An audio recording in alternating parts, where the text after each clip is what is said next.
Армысыздар, құрметті қазақстандықтар, құрметті 4 Власинфо көрермендері. Өкінішке орай біздің мемлекетіміздің құқық жөніндегі тірегі осы министрлік болса да, алдында мына жазудың өзі кішкене өздеріңіз көріп тұрсыздар ғой, нақты көрсетсем мұны көрінбейді.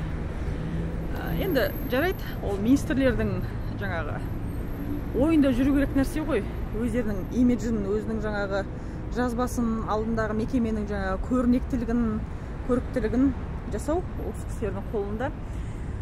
Құрметті біздің полиция қызметкерлері, мен енді журналист ретінде полиция қызметкерлерінің дерлігін сыйлаймын деп айта алмаймын. Оның арасында өйткені адамгершіліктері төмендеу де бар, бірақ бүгін енді мейрам болған соң оның бәрін айтпай қояйық. Ішінде адамгершілігі барларына тоқтайықшы. Бүгінгі күні Жетісу облысы Талдықорған қаласының жаңағы көлемінде жұмыс жасайтын полиция қызметкерлерін осы өздерінің кәсіби мейрамдармен құттықтаймын. Шын жүректен ол кісілерге тек қана жақсылық тілеймін. Біздің Талдықорған қаласы бойынша полиция жаңағы басқармасы бүгінгі күнде былтырға қарағанда жақсырақ жұмыс жасап жатыр деп енді мен журналист ретінде айта аламын. Оған кепілдік те бере аламын. Себебі мен биылға тіркеткен арыздарымның саны өте көп және оның нәтижесін шығарғандығының түпкі нұсқасын өзім көріп отырмын. Сондықтан полиция қызметкерлері әсіресе Талдықорған қаласы үшін ғана жауап бере аламын. Себебі облыс көлемінде генералға арнайы осы мейрамға орай арнайы ақпарат сұратқан едік, ол кісілер бірақ ақпарат беруден бас тартты. Себебі енді Атығай мырзаны мен өз басым танымаймын. Бірақ Атығай Арыстанов десе, біздің мына жалпы Талдықорғанда аса бір қоғам белсенділері арасында жақсы бір әңгіме айтатын адам әлі кездестірген жоқ. Мен адамның өзінің болмысына қарай ғой, мен ол кісімен кездескен жоқпын, сол үшін айтпай қояйын. Бірақ жалпыда қаланың көлеміндегі ер азаматтарға рахмет айтқым келеді. Бүгін енді олардың атын атайтын болсам, кішкене мына сыбайлас жемқорлыққа қарсы департамент кішкене жаман ойлап қалуы мүмкін. Неге осы қызметкерлерді ғана атайды екен деп. Жалпы бұл система өзі кері қарай жүретін жүйелердің бірі. Біреуді жақсы айтсаң, жаңағы бірден қылмыс көреді де, жамандайтын болсаң, жұмыс жасайды деп есептейді екен. Бұл бірақ дұрыс емес қағида. Жалпы ішкі істер министрлігіне көріп тұрсыздар, реформалар аса қажет. Министрліктің жұмысын өте жақсы бағытта жаңа Қазақстанның арнасына бұру керек. Бұл кісілер әлі толыққанды бұра алмай жатыр. Тек қана Талдықорған қаласының полиция қызметкерлерін құттықтайыншы мен. Оларға тек қана жақсылық тілейік.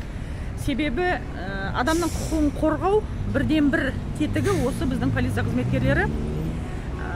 Көбісі енді халықтың тең жартысы жақсы көрсе де, жақсы көрмесе де, ол да біреудің балалары. Олар да көп балалы әкелер, біреудің ағасы, біреудің бауыры, біреудің әкесі демекші. Сол ер азаматтарымыз аман болсын. Құқықтық негізді мемлекетте, құқығы сақталмаған мемлекетте ешқандай арғарай қозғалыс, жақсы тәртіп болмайды. Сондықтан полиция қызметкерлерін құттықтап, шын жүректен оларға тек қана жақсылық тілейін.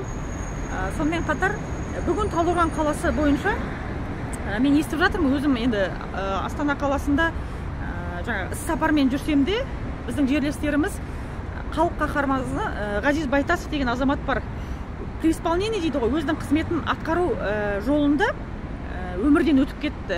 Өзінің жанын осы жолда, яғни халық үшін, ел үшін жанын қиып кеткен азаматтардың бірі. Ол кісіге арнайы құлпытас ашылды.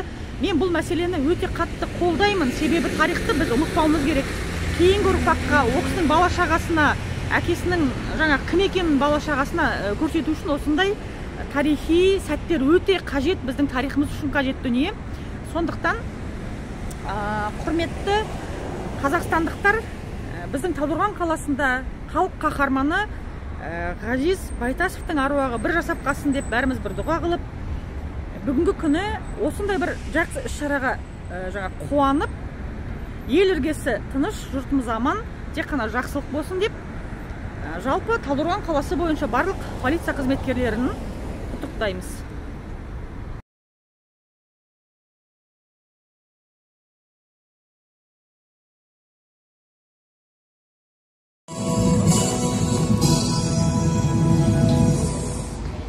армысыздар Талдықорған қаласының полиция басқармасының жеке құрамы және ішкі істер органдарының ардагерлері. 23 маусым Қазақстан полиция күнін мерекеге арналған салтанатты жиынымызды ашық деп жариялаймыз.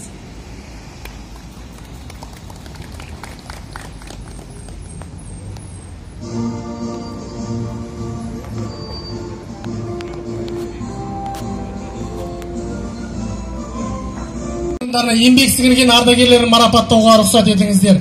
Ішкі істер органдарының ардагері, полиция подполковнигі Молбаев Серікбол Ерденбекұлы.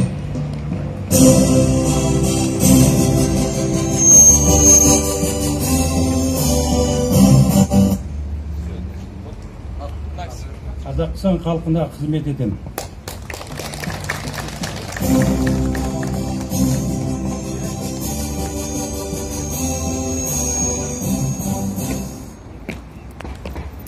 Полиция подполковнигі Чукушева Галия Набиевна.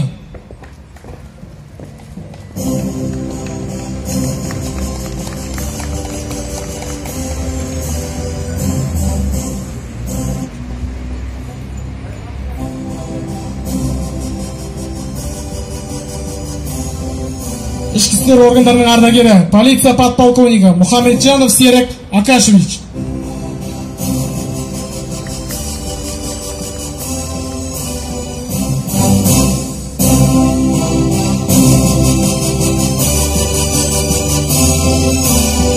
Жетісу облысы полиция департамент бастығының 4 мамыр 2023 жылғы номер 216 бұйрығымен ішкі істер министрлігінің қатарында мінсіз қызмет атқарып, зейнеткерлікке шыққан полиция подполковнигі Исаев Ерлан Асқарұлы алғыс хатпен марапатталады.